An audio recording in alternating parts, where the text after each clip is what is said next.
This is an Audio Wool original. This episode of Frightday is brought to you by Gates of Hell Chipotle Hot Sauce by Frightday. Bold chipotle flavor blended with habanero peppers for just the right burn. Kissed with garlic and passion fruit. Zero human blood, like none at all. Visit shop.frightday.com before the first batch disappears. Hey guys, thanks for listening. If you'd like to support us, go to patreon.com/frightday. I swear to God, No whistling? no singing Skinamarink. You want to get it out? I mean, no, not now. It won't be fun now. I gotta do it later.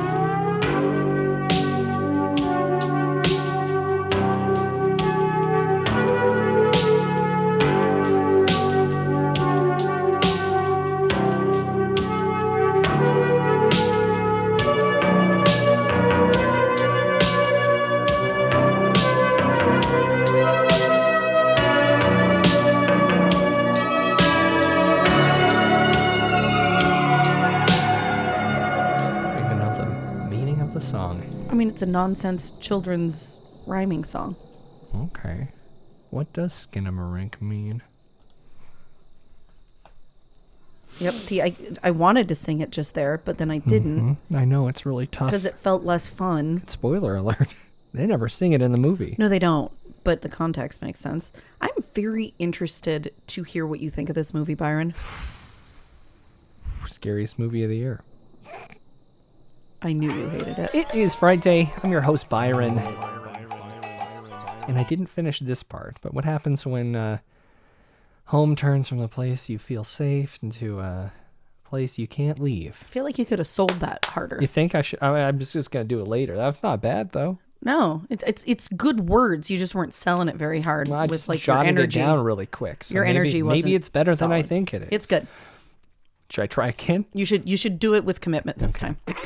What happens when home turns from the place where you feel most safe to someplace you can't leave? Ooh, is that good? It's great. We'll talk about that tonight as we review Kyle Edward Bell's Skinamarink. I'm joined tonight by Kelly. Hello. And Sam can't make it because he can't leave. He can't leave. He's stuck in his home.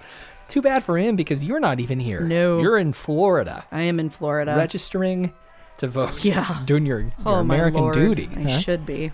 Well, Oh, so grim. give it a shot. Shots. Would be one of the only people doing that there. I was going to take it a whole different direction from that, but okay. Oh, you're talking about alcoholic beverages. Nope. Oh. Not that one either. Well, basketball? Okay. Last remaining option. Probably shouldn't talk about What is it? assassinations. Oh. but- All right. So, like, what do you think you're doing right now? You're laying on a lazy river? You ever go to the water parks in Disney? We talked all about Disney. We did. I I think do it's once in a while, but coming out soon. oh, you guys, I apologize for any of you that makes hate me, but it's just there's something amazing about it. TheFrightdaySociety.org. Yeah.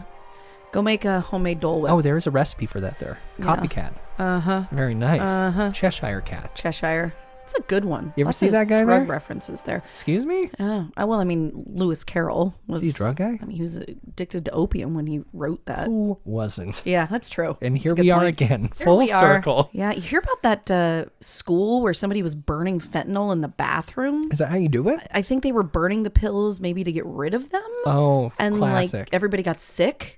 No, I didn't Yeah. hear about that. Yeah. You hear about Velma being a right-wing psyop? I didn't know that. Yeah. What the hell's going on? It's a weird What, world, did you dude. watch it? No, I haven't watched it yet. I just was listening to Daily Zeitgeist. Right-wing psyop. Yeah. There's a theory that the reviews are fake reviews. They're Schumered. Yeah. Just like how there's a hate campaign against Amy Schumer when her special came in on Netflix, and now there's no thumbs down. On Netflix? That took away the thumb? No, it took away the percentage, like the score, basically. Ooh. That's kind of cool. Yeah, no, it's not. I mean, I would like to know if something's good or not. I don't know that you're going to learn that by the mass audience thumbs up or thumbs down. As our psychiatrist always says. Yeah, consensus fucking blows is what our psychiatrist says. That's not what he says at all. No, I know. Yeah. That's what I say. But you're on a beach. A fake beach. A fake beach. I'm a actually manufactured beach. realistically, I'm probably riding the Tower of Terror right now. Oh, a couple times? My record is 16 times in a row. Is it even fun at that point? It is. Do Does you it remember change? the last time I went and I sent you audio Yeah. of riding it by myself? Yeah, you were by yourself. Great, because the At kids night? couldn't go. Well, yeah, Sam and I were on like a anniversary trip. Yeah. And Sam cowered it out after like 10. No, come on. He just says, I've seen And I this just said, I'm before." going. And no, he was real sick. He was like, I can't do Does it it again, make you Kelly. sick? It's just a drop ride, right? Yeah, but it's programmed to be different every time. That so was like my you don't know. question, yeah. Yeah, it's really fun. All right. Well, I've never been there. I hope you're having a good Soon, time. I'll get you there. No, I don't know. I didn't think get I the will. invite this time. Well, that's okay. We'll get you there soon. I didn't get the invite. You want to come? See what last minute tickets are. I'll look them up. You're already there, but you're leaving tomorrow morning. Tomorrow morning, technically. I'm checking tickets, B. I don't think I actually can do that. I got a Google lot going on. Flights. That's plenty. Kelly, Yo. I'm trying to pad this episode because I'm worried. You're worried that you don't have enough to say about Skinamarink? I kind of am, but I guess Really? 100%. That's shocking to me. Let's take our time as we put away these DVD copies of The Adventures of Pluto Nash. It's time for staff picks. They say so much, but they never tell you if it's any good. Werewolf movie with E.T.'s mom in it. The Howling, horror, straight ahead. I mean, we got an extra bedroom for you. I'm not coming to Disney World. We could just do the night ticket for you. You could do the after hours thing. What else am I going to be doing during that? I guess I'd be seeing my buddy Forgiato Blow. I mean, you could. Damn. Where is he in Orlando? I'm Orlando. How close? Fort Lauderdale. I don't know how close that. I mean, you could drive it. We've got. It's on the east side. You could drop us off at the park, take the rental car, go see oh. Forgiato, then come back and do That's the so- night park with us. I'm not going to do work on a trip like that. But Kelly, What's your staff pick, Byron? well, it's not one for one similar, but I feel the same kind of level of safe turning unsettling Interesting. and making the most of what you have with your budget. Well, and this is a black and white feature film that might ruin the vibe for your trip. Oh God, really? I'm talking Escape from Tomorrow. People come here because they want to feel safe. Bad things happen everywhere, especially here. You can't be happy all the time. Something's wrong with Elliot. There's something going on here. It's this place. You're inside my head. Oh, is that the Disney horror one? Directed by Randy Moore, and it's the only thing he's ever done in the industry. Weird sights and events threaten a man's sanity during a family trip to a big theme park. I mean, was it actually filmed in Disney That's World? the coolest thing about this. So it premiered Sundance in, I think, 2012 or 2013. Got a lot of attention because it was compiled of footage mostly stolen while inside Disney parks. So both world and That's pretty land. fun. They shot it with phones, handheld cameras, stuff like that. It's a weird flick. I think we watched it together. Yeah, it makes me uncomfortable. Surreal, hallucinatory, morphing images, demonic faces. We got a guy losing his job, but he doesn't want it to ruin his family vacation, which is fair. It is fair, Keep but bad news out of there. it's right? also scary because it's very easy if you're predisposed towards financial anxiety. It's a place where that really can peak out. Interesting. That's a genre of horror that I don't think we've ever really discussed. I mean, Desperation, financial Yeah. anxiety. yeah. There was, oh God, the one that had Pat Healy. Cheap thrills? Yeah. Yeah, And that's true. That's Yeah. kind of a, That makes sense. yeah. We might have to make a top 13 list for Frightday.com about financial horror. I'll do it when I get back when I'm stressed about money. Recession should be full blown when you get back. I've become a really big fan of pre-purchasing everything you can for trips. Oh. So that you get the anxiety out soon. Nice. And then when you actually go, it's like, well, money's already gone. Spent it. Yep. Yeah, that's fun. Not a good film, though.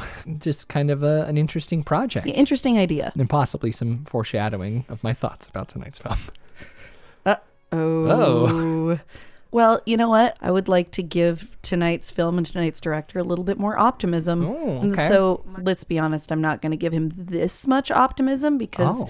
this is unparalleled. Okay. I'm pulling back to a 1970, well, it was 1977, but it was officially released in 78 flick. very low budge. I like this era. What's up? Starring Jack Nance. I don't think I know Jack Nance. Look up Jack Nance. Oh, so he's Mr. Eraserhead. Yeah, that's what we're doing. Oh, we were doing that. Eraserhead. Super low budge guerrilla filmmaking. Uh-huh. Weird. This is a David Lynch. Yeah. You freaking better believe it is. It was actually only released as a midnight movie. Initially? At first. Eraserhead was? Yeah, but a bunch of people saw it, went bananas over it. Okay, so John Waters, Stanley Kubrick, Mel Brooks. This is how he got traction to be able to make more movies. Mm-hmm. Now, what I love about Lynch's pathway is that he stayed weird as shit. Certainly, he made things that were more accessible than Eraserhead, but everything he has made is weird as shit. Okay, and what is Eraserhead about? I mean, it's a hard movie to describe. Okay. I guess I'll just do the IMDb description because it's a pretty good summary. Okay. Henry Spencer tries to survive his industrial environment, his angry girlfriend, and the unbearable screams of his newly born mutant child. And yeah. wow. You know, David Lynch has a very interesting background in general, and I think because he's such a wild creative, there are lots of theories about this kind of channeling all the anxiety he had about becoming a father. It is definitely parent horror. To a certain degree, it's relationship horror. If you are a David Lynch fan, you definitely have to watch this, and you can see the roots of things that he would go on to do. But I do think, while I agree to a portion of what you say is true, Byron, he has done more mainstream things. But if you look at what he did with the third season of Twin Peaks, when Showtime basically said, here's a bunch of money, you can do what you want, he made some of the weirdest, craziest shit I've ever seen that I don't think is... In that last season of Twin Peaks? Yeah, I don't think it's much less weird than this. But yeah, I think tonight's film, we're talking about a director that's just getting his start. The hope is that maybe he moves on to do something really interesting. I think that much like Skinamarink, Eraserhead is a really fascinating idea that was pretty much unlike anything that had been done before, and it's mostly good for that reason. Okay. So it's now, good on its... Yeah, and I don't think that everyone would agree with me on this, but I think that it kind of broke barriers and did something that people hadn't seen before, which is why it got attention, and also why people started to trust him to do something and to give him money. I'm hoping it does the same, because I think our director tonight has a lot of potential.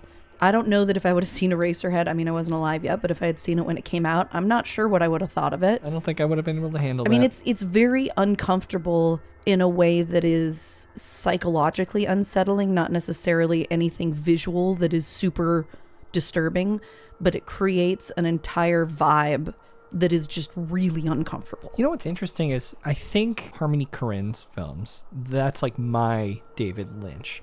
Gummo, Julian Donkey Boy, that sort of I could see that exploration into the outskirts of society. Yeah. And just as grotesque, but he does it in a kind of a different way. And I think what makes Eraserhead horror is that it captures this world that isn't completely different from the world that we live in, and yet is utterly horrifying. Yeah. Like they both do fringe work. It's very dreamlike in some ways, but also not entirely unfathomable as a reality. It looks like David's got a TV series that's coming out called Unrecorded Night. Yeah, it's been posted for this? a really long time. There's so many theories.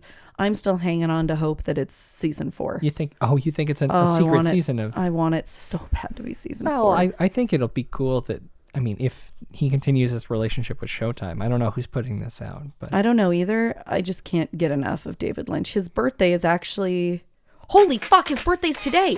His 77th birthday is today! That's exciting. But I just realized that I was doing that on his 77th birthday. Well...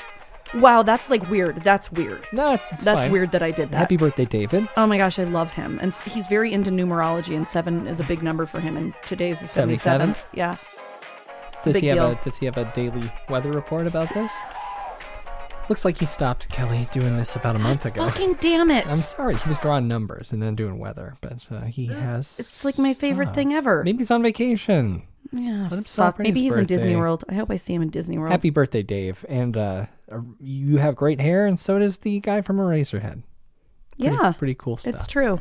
But before we lock up, Kelly, I'd like to take a second to welcome and initiate some new members into the Frightday Society. And we're trying something new. What you got there? Sorry, it was just auto-playing some stuff on David Lynch Theater. Okay, I would like you to pay attention because these people, Kelly, they're new members of the Frightday Society. Okay. Which you can join at thefrighdaysociety.org, of course.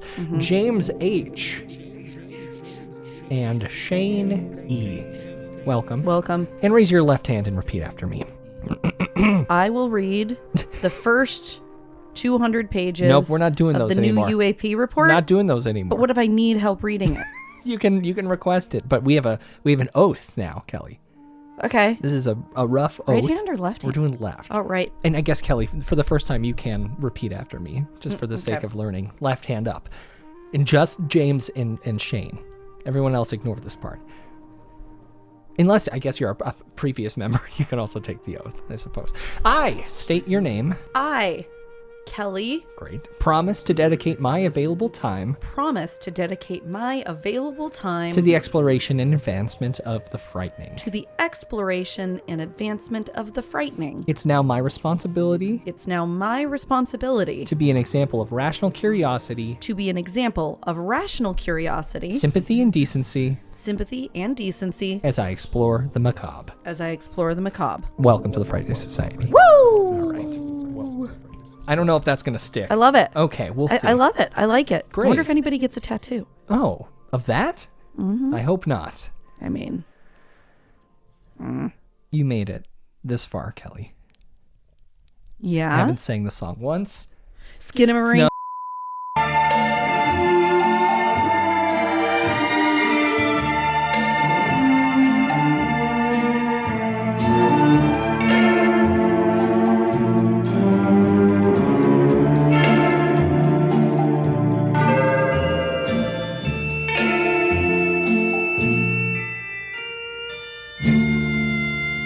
We hope you're enjoying your visit here this evening. Now, on with the show. Skinamarink is a 2022 Canadian experimental horror film written and directed by Kyle Edward Ball. Two children wake up in the middle of the night to find that their father is missing, and all the windows and doors in their home have vanished.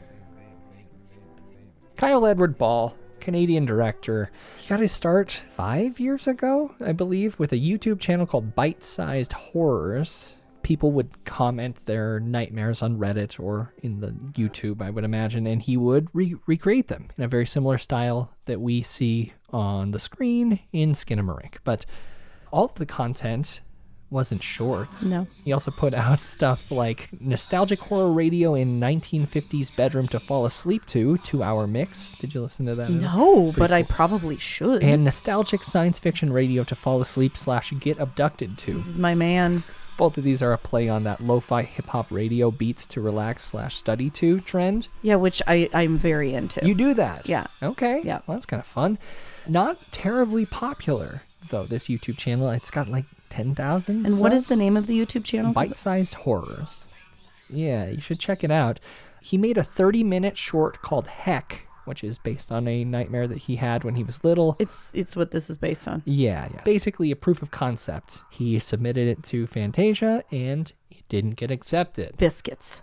Yeah, but that's okay. He shot Skinamarink. It took him 7 days and about $15,000, which was mostly crowdfunded using something called Seed and Spark, which must be some Canadian GoFundMe thing. Yeah, that's what I was going to say. Used equipment that he borrowed from the Film and Video Arts Society of Alberta, Canada, which is a nonprofit in Edmonton. God, Canada's such a great place. Yeah, he lives in Edmonton, which is just north from us. Yeah. Just up there. 31 years old, and he lives with his boyfriend in Edmonton. Gay Canadian found footage horror director has a playlist about getting abducted. Okay. So he's Wow. your guy. Wow. And this film, Skinamarink, finally got accepted to Fantasia for its premiere in 2022, and they got a Shudder deal. Shook hands after the movie premiered. Which is spectacular. Yeah. It's gotten so much buzz. Well. It's very buzzy. Yeah, it was actually set for an October 2023 release. That is until it got leaked. And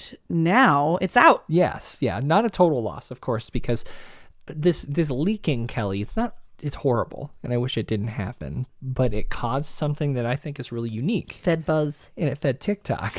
Yeah, fed TikTok buzz. Took off on TikTok, and it quickly... That's where the kids are these days. Became like a modern Blair Witch kind of thing, which is fun.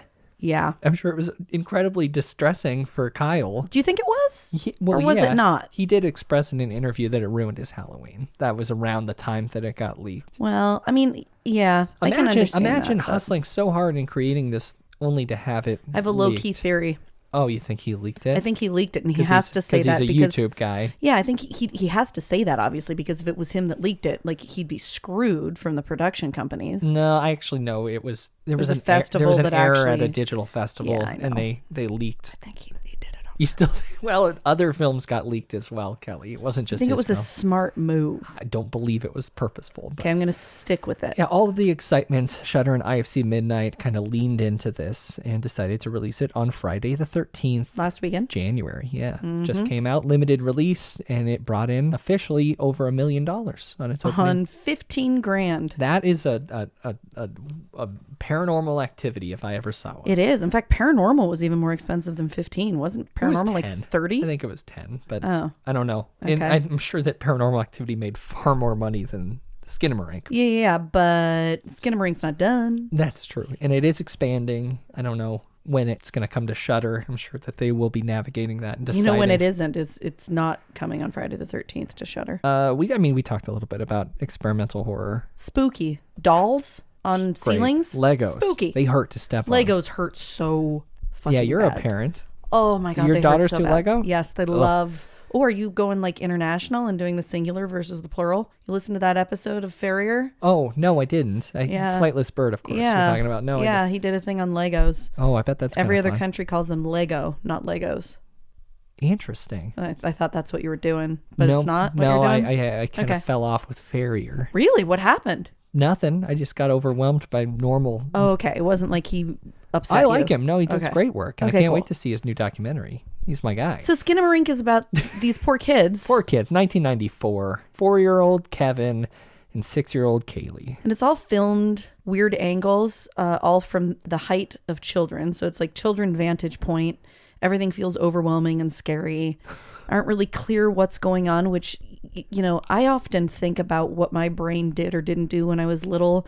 And when my little ones were little, like the terror of having all of these feelings and thoughts and not being able to A, do anything that controls your environment, or B, communicate clearly. How are it's your very kids? spooky to me. It's kind of like the notion of being in a vegetative state. Sure. Locked in. You are fully conscious, but everybody thinks you're not, and like you can't talk or communicate. Like that's just a really spooky thing. Well, what's I the think most childhood uncomfortable kind thing of captures as a that. kid? I mean, would be losing your parents because they Well, it take care depends of on your you. parents, I suppose, but yeah. Well, but at 4 years old? Yeah, very scary. Very few clues given as to what the hell's going on. I mean, we are given the 1994 timestamp, and commitment to film grain is interesting. Yep. Very low light film. Very low light film. We know that Kevin and Kaylee are at home. We know that Kevin, early in the movie, falls down the stairs, and his dad is on the phone with, I would imagine to be their mother. Yeah. And it's pretty clear they're separated. Says that, well, Kaylee said he was sleepwalking. And so that's how he hurt himself. And that's how he hurt himself. Suddenly the dad isn't there and weird stuff starts happening. And it reminds me a little bit of Grave Encounters, where time is progressing, but there's no sunrise, sunset. It's just dark. It's just dark. Well, because I guess the first night they try to sleep together in the living room. Yep. Because they're noticing that there are no windows and no doors where they should Yep. be, and they're kind of blinking in and out. I don't know if that's something they're witnessing or it's just something as an audience very that we're lynchy. supposed to be seeing. By the way, that was very lynchy. That's cool. It was cool. And they're in the living room together watching these vintage tapes of cartoons. Super terrifying Don't cartoons. love it. And those were all royalty-free uncomfortable. cartoons, which Yeah. is kind of, Yeah. I mean, makes sense to use something like that. Yeah. And also, considering the title of the film, Skinamarink, the director did say that, what was that, in a cartoon called Cats on a Hot Tin Roof? Oh, yeah. I believe so. Cat on a Hot Tin Roof, 1958. Interesting. I've never seen that movie because I don't like old things, Kelly. Maybe Fair. that added to the uncomfortableness of this film. Also, 1995. I don't really understand the way it was filmed in contrast to the year. Oh, I mean, I the don't know that graininess was... could have been like 60s, 70s. Well, I don't know. Home cameras in the 90s were pretty grainy and shitty.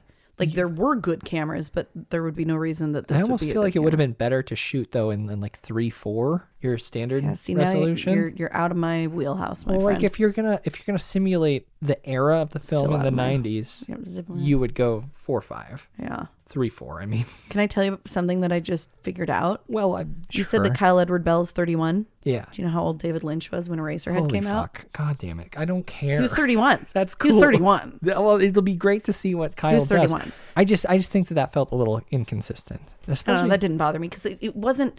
I mean, it was found footage, but it wasn't really found footage because we weren't supposed to believe that the kids were hauling around it was, video and camera. it wasn't from anyone's perspective. No, it was. Yeah, it was just random. It was random. like a fly on the wall. 45-second to 60-second still shots. Uh-huh.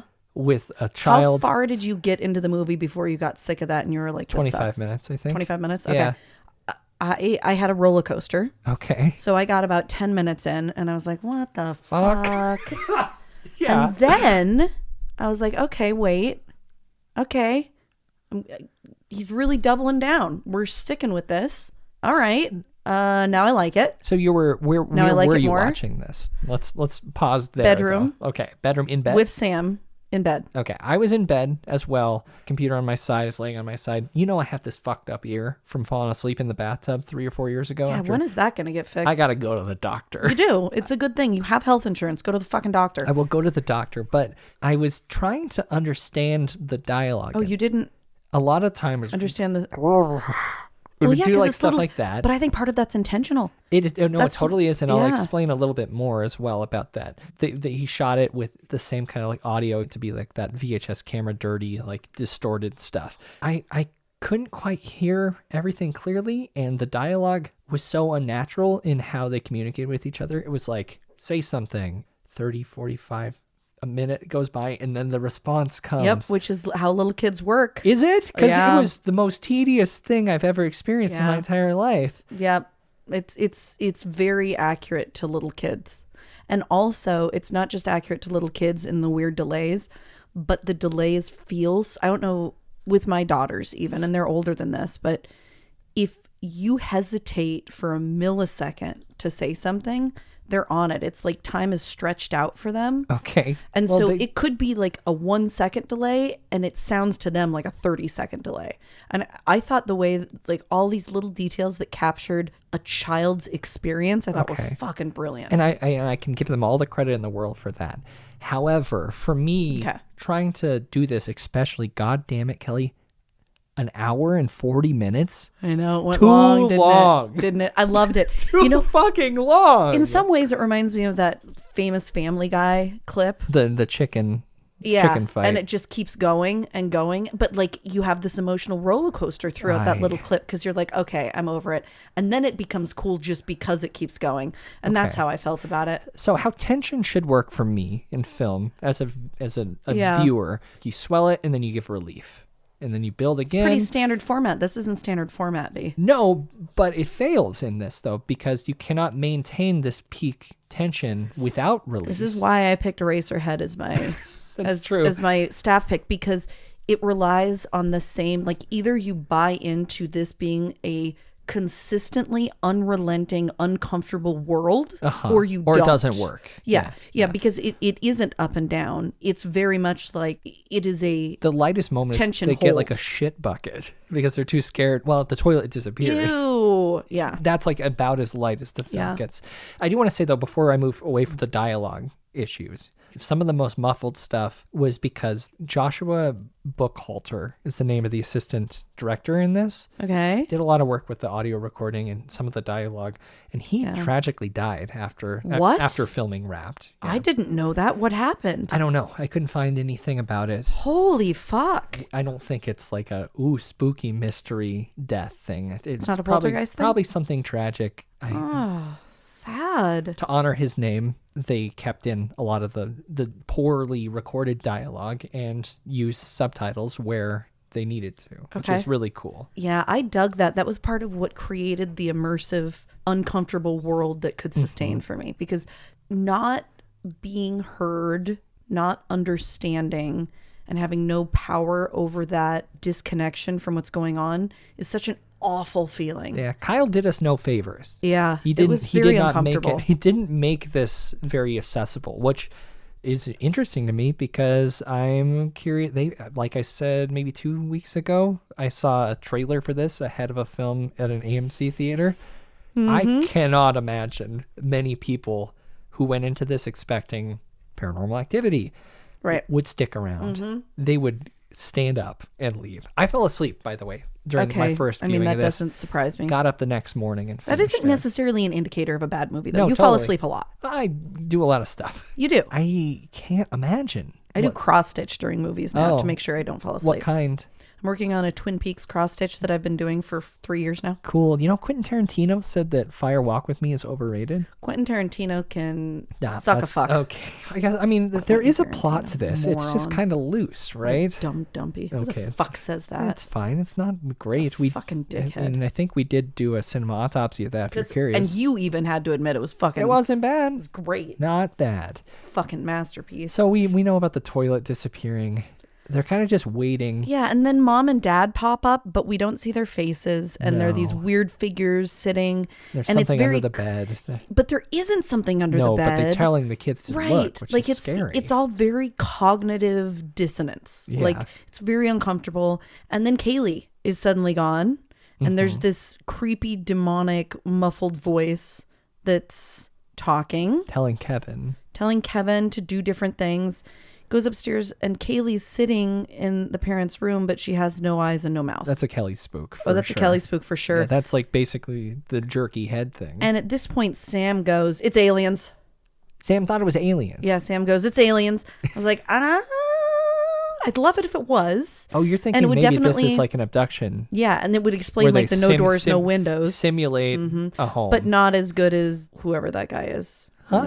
Nathan. Not as good as Nathan. Oh, okay. Yeah. Before this, we do see some doll stuff. There's a doll in the ceiling. There's things that are just like you know me, I love vintage camera stuff. I like spooky stillness. I think that's really cool. But when they sit on it for so long, I just maybe I again don't have patience. Well, and it's novel to me. Like if you're gonna do a found footage and you're gonna do it without any budget, Yeah. I think you have to do Are something. we even calling this a found footage film, though? I mean, that's what it's being called. Experimental horror film. Okay. Well, if you're going to do something like this, it's got to be something weirdly radical, like something totally different. I'm a weirdo. I buy into the novelty of things. And it did not hurt that I really, Lynch is never far from my brain. Yeah. And because of that, like this whole movie was experienced for me through a Lynch adjacent perspective. He's got some things going here, and I could see how he's really trying to explore something. We haven't even talked about this. It was filmed in his own childhood home. Which is cool. Which is cool I mean, as if you're talking shit. about your childhood nightmares. And it is based on a recurring nightmare that he had, which I also think is cool as shit because I had recurring nightmares in my childhood home, and they did involve aliens at my window. And so I like this, and I like the way that he's exploring it. I would love to talk to this guy and hear more about his inspiration behind it. I would love to hear his reason for taking and turning this into an hour and 40 minutes. Oh, I would love a reason for why you wouldn't just keep this as a short. Which is funny because part of me felt that, and then I kind of... you almost wanted like an extra hour? Yeah, I noodled on it. Okay. And I was like, I like it.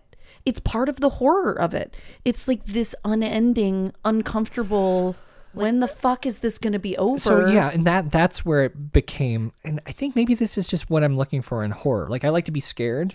I don't like to feel uncomfortable, dread like that. Yeah, like I like dread. Well, as a guy who doesn't really believe in the afterlife, this is like the equivalent of hell. Like, because that's why the short was called Heck. Yeah, I have this theory that the last thing that you experience alive stretches on endlessly. Ooh, you should make a fucking horror film out of that. No, I mean that's pretty much it. Like, because like the last blip that you have, as that becomes the last thing, it just continues to stretch. Okay, so with that, can we go to spoilers? I guess it's probably time for dead giveaways. Yeah.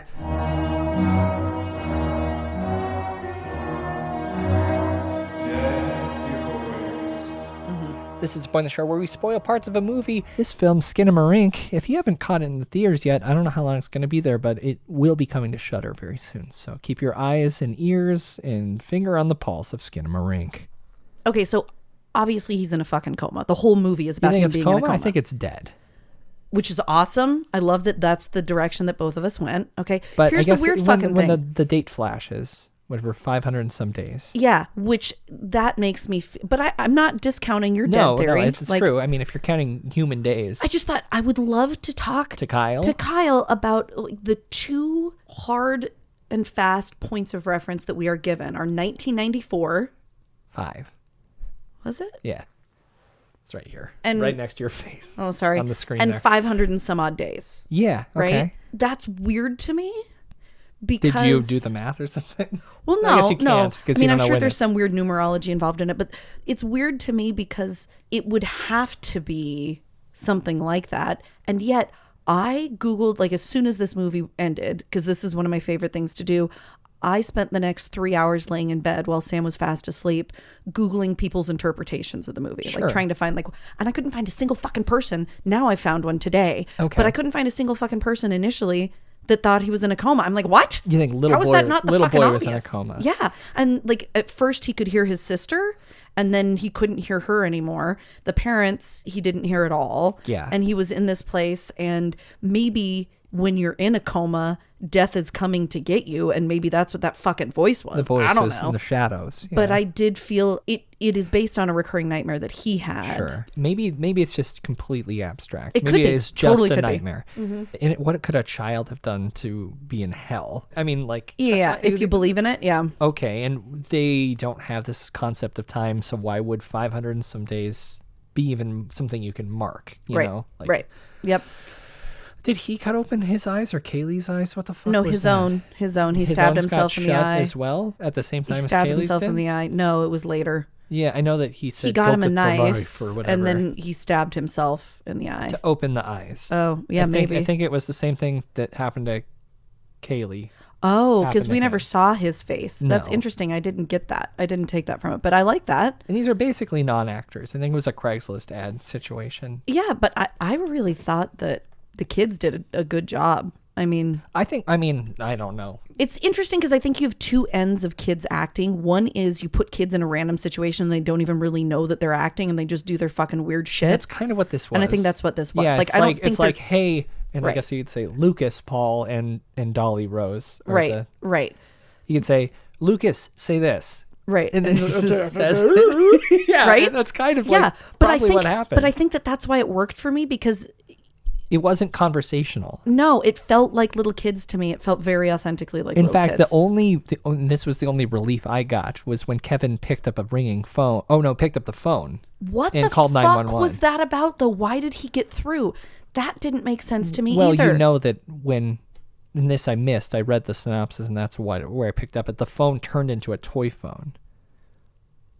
Well, I know that there was a toy phone in a subsequent They- shot They want you to believe that that it turned into it. That's what he was talking on. yeah, and that it was whatever evil entity had tricked him into thinking that, that he there had was gotten somebody on the through. line that was helping. Yeah, I completely didn't catch that. I mean, and there is just a deep level of horror. Exactly like you said, if there is a hell, what the fuck would a 4-year-old be doing there? Yeah, I and mean, like, a but 6-year-old did just shoot someone. But true. Yeah, okay. however, but that's even in, that. I don't know if that's a hellish. That's not punishment. Canada though. Yeah, Okay, that's true. That's not Yeah. fucking Canada. And a little 4-year-old, some demon that's fucking with a little 4-year-old It's this weird, horribly right? is like I guess I deeply mean unsettling. we talked a little bit in a behind the screams episode about upcoming horror films. The Insidious 5. If we go back to Insidious 1, that boy was locked in and Yep. in Yep. basic the Well, and the further is hell kind of. Paranormal Activity, whatever it is, 2 or 3 with the little girls. Yeah. Yeah. I don't know what they were experiencing. I liked it, Byron, but as soon as I finished it, I went, "Oh God, Byron's gonna fucking hate this." I movie. really went in with an open heart. to Yeah, this. I almost just told you were gonna hate it, so that Yeah. you would hopefully maybe like it a little more. But I was like, I'm just gonna let him do it. I truly I've tried. It's a new year. I wanted to come in fresh, and we've been talking about the buzz of this quite a bit. Yep. I just gotta say, I mean, imagery was really cool. Am I giving my final thoughts? I guess I probably could. Yeah. Let's go highs, lows real quick. High, spooky visuals. Low is incredibly tedious.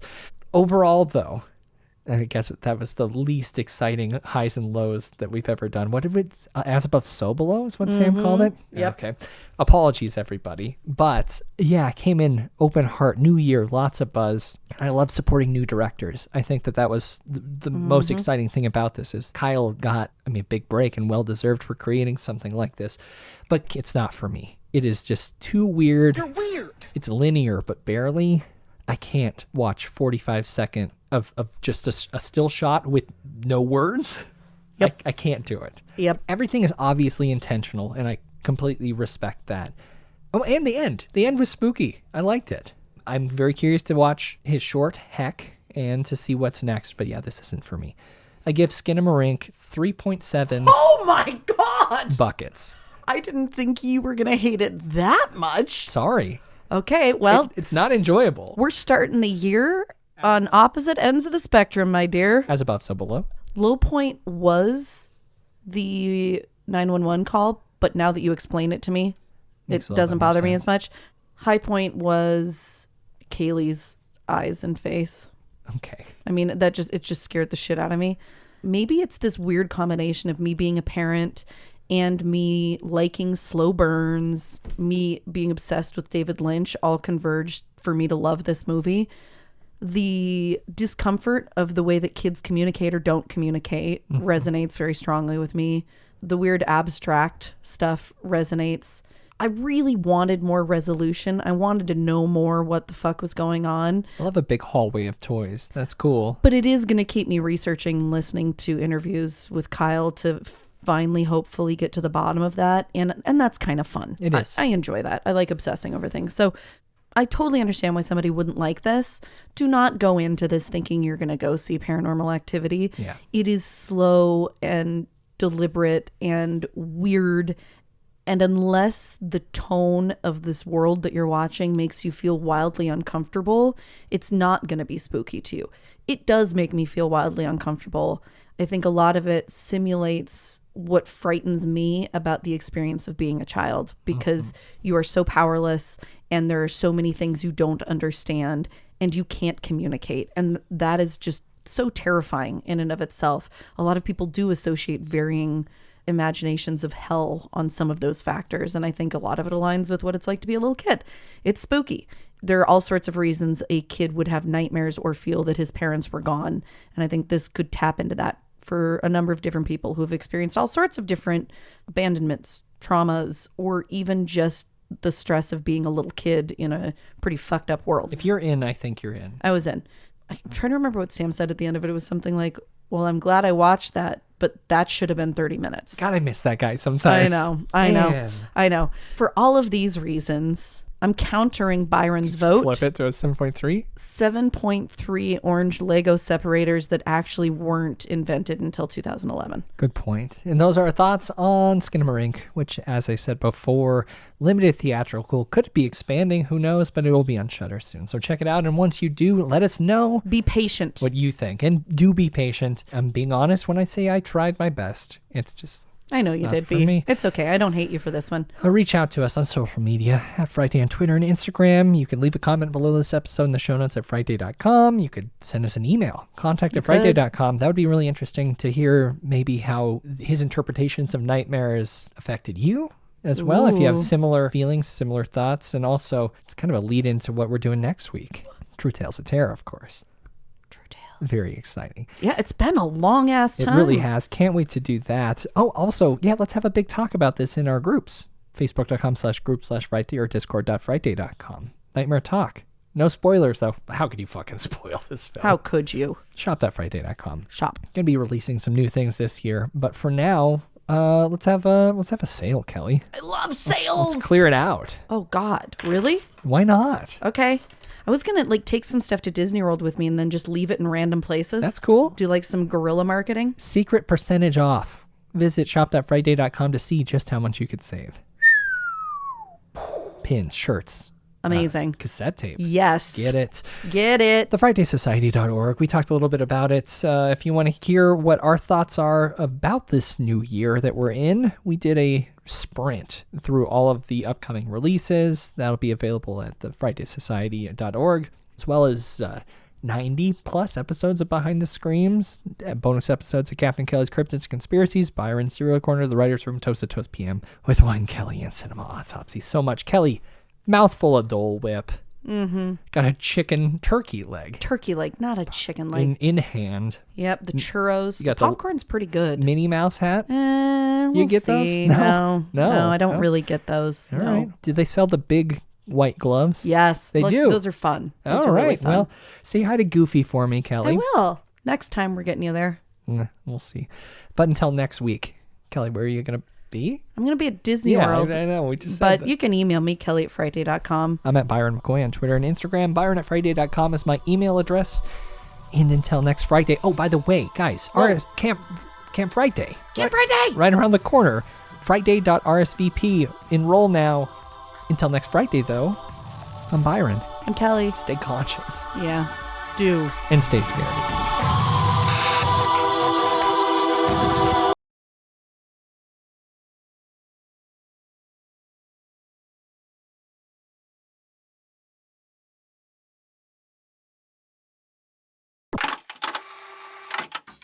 You've been listening to an Audio Wool original, produced by Byron McKoy. Theme music provided by Cemeteries. For more programs like this, visit audiowool.co.